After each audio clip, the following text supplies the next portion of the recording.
two kids fighting for a teddy bear, which was, by the way, generated by AI. So no human designer was harmed in this, and there was also no bigger discussion about how the outcome should look like. It was basically a robot and I, at least. So, and the ego of this bot was quite decent. Actually, it doesn't really have one. That's the beauty of AI, by the way.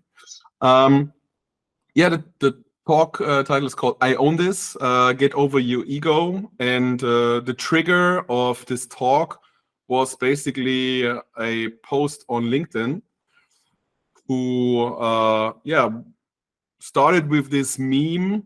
And I would actually like to get some feedback of yours. What do you actually think and feel when you see this meme? Can you relate to it, for example? I guess you can replace the PM and the design team with a business stakeholder and the product manager team or the product team. And he's saying like, you were so busy, I prepared the roadmap by myself already. Things like that, Yeah, you know? I would say it's about the pattern that self-organizing is neglected by product managers or leaders, product owners. That's what I see. So they and that's the fact that they are children is the message. They are treated like little children. So I mean, these days we treat little children with respect, but that's a saying, and I don't know if it translates these days.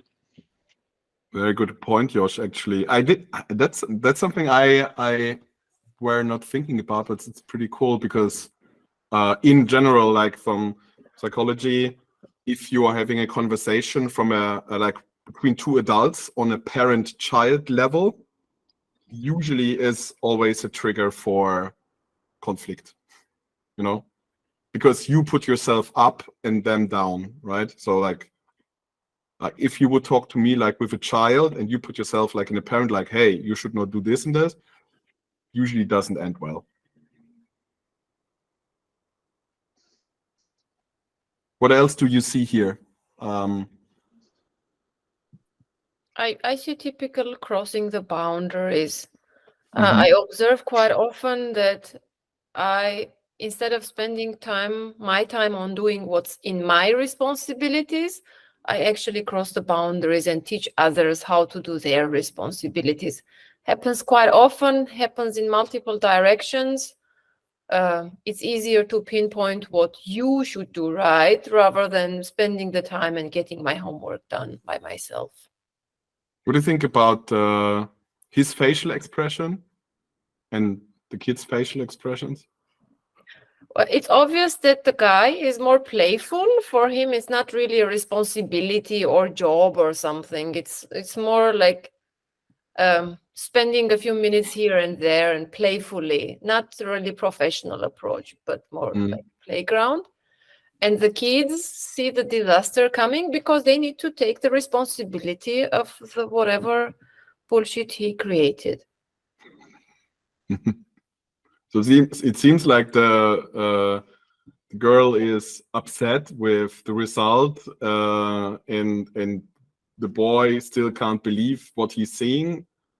And somehow like the tongue of the guy, right? It's also kind of like, it's also the way how he presents it, right? It's more like, that look, I just made it. Okay, anyways, it was actually a fun meme. And I, like many others on LinkedIn, gave it like a laughing emoji. This kind of like went viral, I would say. But in the end, after like, oh, haha, that's funny, it actually made me think. And I'm a huge fan of existential questions. So, which triggered actually who owns design, which then brings me to the question, what is design actually? And at least per definition from Oxford, a design is a defined plan of the look, the functioning, and the working of an object before it is actually made. And if it's about this, like if this is design, like a defined plan how things should be looking and feeling and functioning, I have a core belief which I share with Joseph Beuys, famous German artist, who shared his basically core belief that anyone is a creator. Like every human being is an artist, which means you are invited to participate in transforming and reshaping the conditions, which means everyone is invited at the table. It's not like only artists who went to art school are allowed to do art. It's basically anyone is invited actually to shape the objects around us.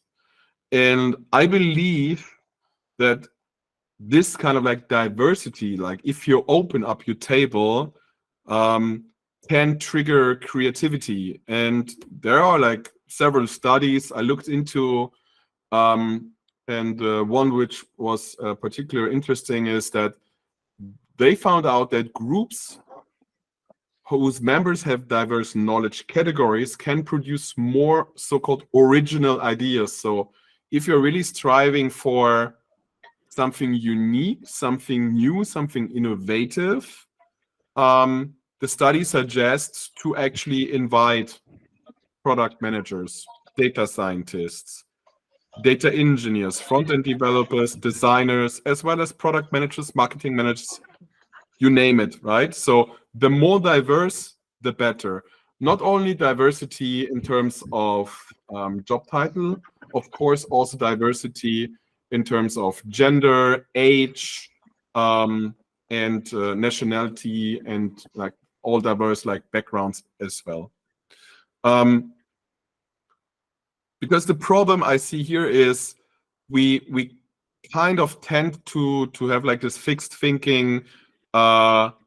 In order to join the party, I have to be able to design, which often stems back from negative experiences non-designers, I would say, experienced in their childhood or at school when they got told that, for example, you cannot draw, or this thing out of clay you created looks ugly. And this kind of like preoccupies our mind, that we might think that we cannot be creative or we cannot design. Although I believe in the end, it's all about creative confidence, which means at its core, creative confidence is about believing in your ability to create a change in the world around you. So it turns out creativity isn't some rare gift to be enjoyed just by a lucky few. I believe actually it's a natural part of human thinking and our behavior. And we all have it, but like I said, sometimes it gets blocked by negative experiences we had in the past. So we basically have to fix people in workshops thinking they can't be creative, or I cannot draw, and so on. Of course, you could say like easily, well, blame it on the schools. But there's like another study which actually figured out that the older you get, the less creative you become, which means like the amount of new ideas you can create seems to like decrease over time. And why is that? First of all, like there are like 5 main points which they discovered. One is the cultural conditioning. Like the society often values conformity and practicality, which can stifle creativity. The second one is limited perspectives. Adults tend to have a more fixed view and beliefs, which makes it harder for them to see things from a new and different angle. Like try to look at the problem from another perspective, and then even from a third and a fourth perspective. That's hard the older you get. Prioritization is number 3. Like adults may have less free time and energy to actually devote creative pursuits, which means kind of like related to point number 4, the lack of practice. Creativity needs practice and cultivation. Children are often encouraged to engage in creative play and exploration from an early age on. Like, hey, if you are bored, sit down, draw, build something with Lego, whatsoever. And they do this on like a daily basis. Like if I look at my children, they come up with new things. They build things every day. And last but not least, fear of failure, what I already mentioned, can make adults hesitant to take risks and try new things. Sorry, Thomas, what was point 3? I didn't get the word. Point 3, prioritization. Prioritization, thank you. Prioritization. So that you have less free time and energy to devote to creative pursuits. That you tend to cut down on creativity. Creativity comes last. I have to manage this, you know. I have to ensure this checklist and so less creative work. You prioritize higher, and the time when you can actually be creative is like, okay, maybe I cut like 1 hour of my time this week to think about something creatively. That should be enough, you know? I understand that. Yeah, I would say busyness is also a creativity killer. Yeah, definitely. Because you need, and this is also what I experienced in my workshops. Coming back to this. Humans, I mean, we are humans. We are not like a bot, you know. I tell Midjourney, hey, imagine this and this image, and then a couple of minutes I have it. We as humans, we need time. So when we do like brainstorming activities, for example, usually I start with an icebreaker, which takes some time. Then we start to generate like a first round of ideas, then kind of like a second round of ideas, then the third round of ideas, like very fast, iterating on those ideas. And then like after the third iteration, the ideas get better. You see it, like suddenly people open up and think like, okay, I tried this. You know how it goes. When you try to be creative and innovative, you start with the obvious ideas pop out of your mind. The obvious things you come up first, right? And then over some time, when the obvious ideas are exhausted, then actually your creativity has to kick in and say like, okay, I tried A, B, C, D, E, and F. What else do we have? You know, is it even about letters, or maybe I start numbers now? Yeah. So like new perspectives, new things to look at, take time to develop. And if you say like, oh, let's squeeze in 30 minutes to think freely about something new, it's just not enough. Okay. Coming back to this point of like school or teachers saying you can draw, or others tell you you are not an artist, or you cannot create things in general, you start to believe it. So basically, when our self-worth is not on the line, right? So we are far more willing to be courageous and risk sharing, which means we have to let go of comparison. This is a problem in general, right? So look at us as humans. The nice thing is we tend to try to compare each other, you know, like this product manager or this designer or this developer did this work output much faster than I did, or the way he speaks or she does things. is much more elaborate and much more creative than the idea I had. Oh shit, you know, I suck. I'm not good at it. So basically, this is one of the reasons why in brainstorming, deferring judgment is important. So in order to be creative, we have to defer judgment and basically become a child again. So no wonder that methodologies like Lego Serious Play are popular. Anything which gets us into the mode of being a child again, or childish, which means transporting us back to, you know, age 5 to 10, where we were much more creative than we are today, can help us to actually unlock our creative potential. So any type of creative session, if you attended in the past, if you really like reflect on it, always encourages playfulness and also a bit of silliness. So encourage to get wild, think outside of the box, you know, it's all of like, okay, let the inner child just go and be crazy. But I basically wrote or replied to a comment about this, what I elaborated to you, right? So the critical thought was here, like, why should actually everyone be involved at the table? And I also saw this comment on my reaction, which was like, yeah, but you know, I'm more qualified than a product manager to make design decisions. This was this kind of thinking like, you know, I own my area, you own your area, and basically the core belief I sensed with, like, you know, everyone is invited at the table, turned out to be like not responding well. So who communicates ideas to reach common ground in the end?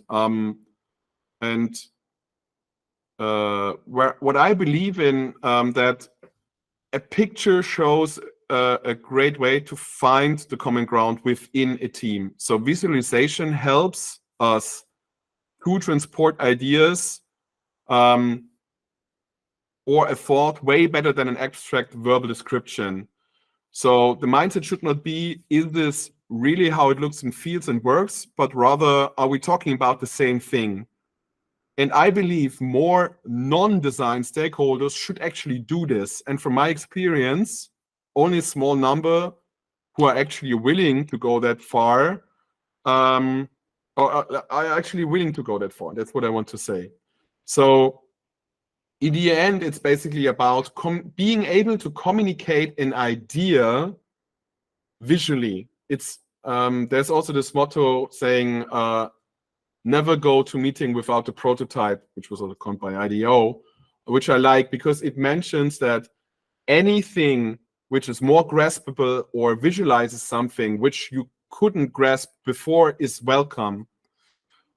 So who is responsible for this design part? If this is design, I would say no one should question that design. The design domain should stay with the domain experts. I agree with this point. But every stakeholder who believes they can quickly design something that works has no respect for the expertise and value of the domain. So if you believe you can just do a final design and say, like, this is it, and I did it, I basically don't need you, that's where actually the ego gets hurt, right? Because what I do and what I can create with my expertise is something which is kind of like essentially also attached to, for many people, who I am, right? So if I criticize the design, then some people might also feel that they criticize me. But that should not be the case. So, and I believe it is important to have those different expertises and different roles and responsibilities in the teams. And what we actually need to do is not to mix up the design phases. So if you look at this classic diverge, converge, right? Create choices, and then in the end, you have to make choices. We should not mix up who needs to be involved at which part, which means we actually find out in research that if you have a diverse group, like if you invite everyone to the table, converging around an idea, they have actually problems. So a meta-analysis of 108 studies and across 10,000 teams indicated that creativity gains produced by higher team diversity are disrupted by the inherent social conflict and decision-making deficits that less homogeneous teams create.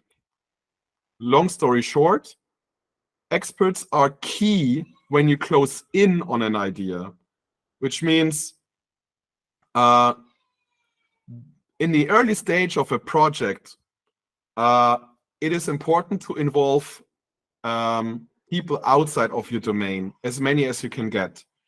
As soon as it's about like making decisions and choices and closing in, you should rely on the experts. And then I already hear people I've worked with saying like, yes, we should be more design driven, right? So design makes the choice. But in the end, I have the problem with this. This is like owned by design. This is owned by product, or this should be owned by tech. It creates a wrong image of like one person steering and the rest just follows. But this is also not the case. There's not like one single person driving alone. You have to involve the others around you. Otherwise, if you just rely on one person driving the boat, yeah, might be bad. And I've also like found another image like which resonated with me, which is kind of like funny. On the other hand, it is this kind of like comparing like what I do and what the others are doing, and sometimes there's this feeling of I'm the one who has to do all the work, and the others are just watching, right? And then maybe making a stupid comment. So I'm the expert designer who does all the work. So even the opposite from that, I'm not involved, or other people are doing my work. The other thing can also happen that you say like, well, I'm driving it, but then I'm driving it alone, and in the end, I have to carry everything. But it's also like an interesting psychological effect here that in a study, workers were asked to rate if they think they are motivated at work. And then they were asked to rate their colleagues, like, how much do you think your colleagues are motivated? And interestingly, 70% of all workers think they are motivated than their colleagues, which cannot happen, you know? It's just like impossible. Because like if you are the one who's most motivated and the rest is not, well, everyone else thinks that you are the rest who's actually not motivated. And this is like a wrong perception we might get from time to time, and it's good to be aware of this. Like, and what is kind of like belonging to this idea of like, oh, I'm the one who has to do all this work, is basically the so-called drama triangle. Also from like psychology and roles, we should be aware of this drama triangle, which means sometimes we tend to fall into a victim role in conflict, which means like, ooh, I'm the poor one. Why is it me? Who, like the PM chimes in and does a mock-up and without me asking or involving me. So I'm the poor victim. The interesting thing is, in each conflict, there are 3 roles. there's not only a victim, there's also the persecutor, like the one who like punishes basically the victim, right? They're like, this is your fault. You did something wrong, or like I did the mock-up for you, or I defined the roadmap, although I'm not the PM, but who cares? And then there's also like the third role, which is basically the so-called rescuer, the one who chimes in and wants to help out. So all of those three roles, you are all of those three roles in each conflict. Like if you reflect on a conflict which happened lately, where you fought or where you actually were perceived as, for example, the persecutor, in the same time, you all also have been like the victim and also like the rescuer, depending on with whom you talk and at the time of the conflict. So there's no such thing like I'm always the pure victim. This is just like thought too easily. How we can escape this drama is basically from a victim becoming a creator, right? Like, don't think about the problem and like the world is so harsh to me. Like, okay, how can I get over it and how can I get out of it? So often this has to deal with our ego being hurt. But again, like, please try to leave your ego behind and escape this kind of like toxic situation by getting into like problem solving, solution focused more and saying, okay, I'm a creator, not a victim. What can I do to get out of this? Whether you change your thinking about the problem or you change, actually you do something about it if you can, depends on the situation. The second thing is from rescuer to coach. Also, the rescuer can be toxic, right? The one who thinks I can help everyone. You maybe have good intentions by helping, but in the end, you maybe made things worse. So it's better to actually not step into the territory and be more kind of like a coach, like less from being the dependency of being a rescuer. The bad thing is actually that people depend on you helping them. You are the one who saves everyone, which in the end means everyone depends on you to be saved. Again, this can be also toxic. So what you want actually is you want better become a coach. So give people more responsibility and move yourself out of the situation. And the third one is the persecutor to a challenger, from blaming to assertiveness. Like, okay, look, I see things from my perspective, and I might ask you like one or two questions which maybe make you think, was this really right? Should I have done maybe something different? Like, what else have you tried? How sure are you that this works, right? This is also like kind of like critique, but less like, oh, this looks awful. So in the end, it's not product versus design versus tech. If we like think in those silos, we create knowledge gaps, and we'd also need a lot of coordination overhead to take what design did, double check with then tech, and then tech double checks with product, and product double checks with design, and then we have like those micro management here and there to do in order to get everyone aligned in their discipline. So the basic idea or mindset would be like, okay, we are all in the same boat. We act as basically one entity. Everyone has their own view on things, but I believe that if we unite our intersections, like a designer has some knowledge about tech, maybe like, of course, not like the in-depth knowledge of tech like a developer has, but at least a designer has like some basic understanding of models. The same like a product manager has like at least a basic understanding of what's good usability and what's not, right? So you can be involved in discussions. Of course, the designer in the end is kind of like the expert. Still, it means we need to work closer together. So the best product teams I have been part of are actually much more strategic. So they look at the full end-to-end product development process, and then they optimize around that. And I really much like this quote from Cameron Mall, where like he was VP design at Facebook, when he coined this quote: "There's no design led, also no development led, no PM led. We should be informed by design.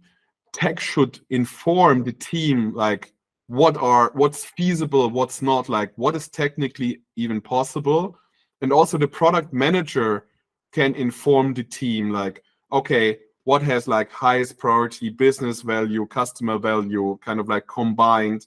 I can tell you, share my experience. In the end, we should have all the same vision, the same understanding of the customer, and we should all follow like the same purpose. Are we aligned on that? That's actually the much more interesting question. So how do we want to work? It's actually more important than what we are working on. A nice example here is, how could the German basketball team rank third at the European Championship? I'm a huge basketball fan, playing since I'm 14 years old. And I was really much excited when we won like third place at the European Basketball Championships. And I was digging deeper into it, like why this could happen, because no one saw that coming. And one reason for the success was Gordon Herbert is actually a sports psychologist, and he treats each player the way it is necessary, which means he clarified very transparently the roles, what everyone is supposed to do and what everyone is not supposed to do when he entered the team. This was like the first thing he did. So like, before we do anything else, we need to define clear roles and responsibilities which are aligned to actually your individual skills. What can you bring to the table and what not? And not like you are supposed to be a center, you're supposed to be a guard, and they have to work like this.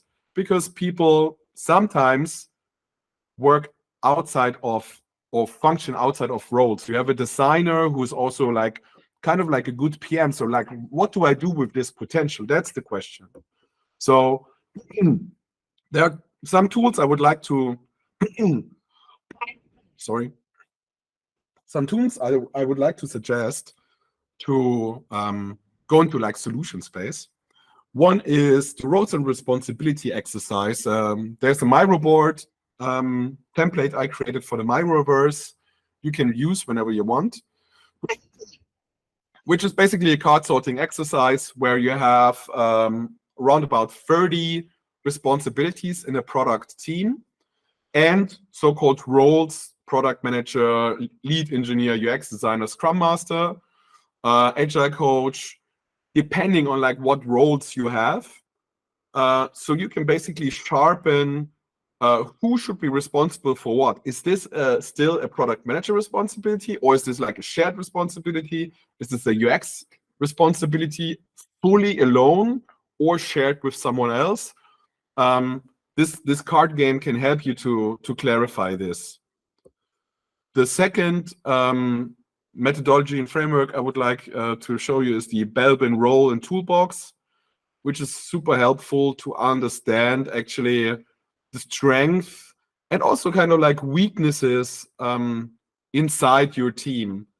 So there are basically 3 sections of like thinking characteristics, action-oriented characteristics, and social characteristics. And you run this with your team, and the others in the team basically assess where they would put you. Like you can pick like 3 ones and put them on the map and say like, look, for example, the green person is a resource investigator, which means like very good in networking, like bringing people together. This is like your trait, as well as a completer finisher and a shaper. So this person, for example, is very good in bringing things to life and also a very structured person, likes to polish, likes to make things perfect, finds errors, and so on. And then you can zoom out and basically take a look at like how is your team distributed, and you will then realize shortcomings. For example, this team is lacking a plan, someone who is creative, imaginative, free thinking, who's like easy with generating ideas.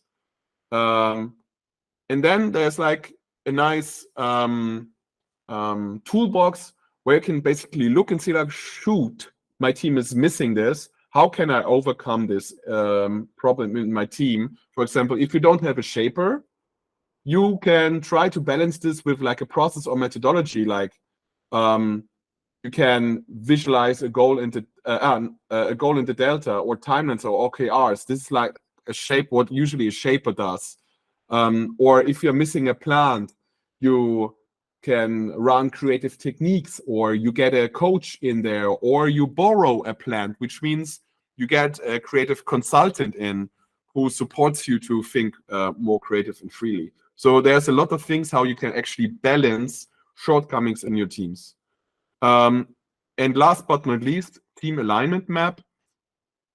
Join with your team, look at your joint objectives, the joint commitments, what are the resources we do need together to get this started, and what are our risks we are all might be running into.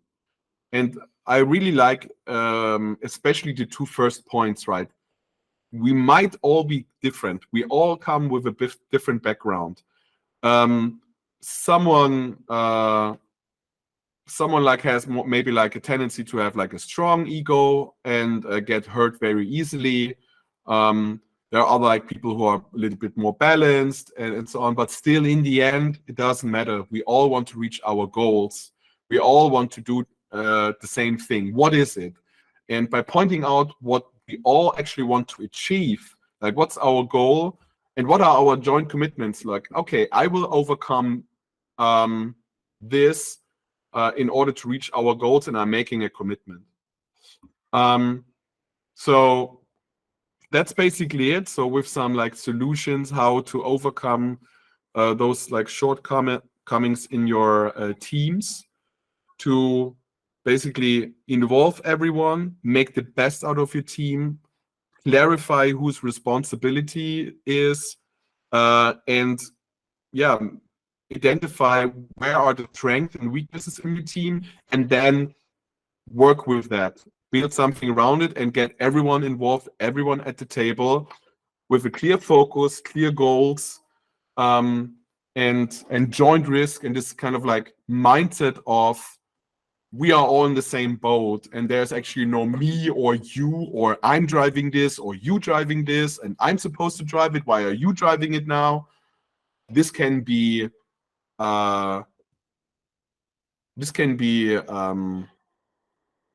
overcome if you clarify this early on in the project. Thanks a lot. Open for questions. And maybe as a conversation starter, who owns the product?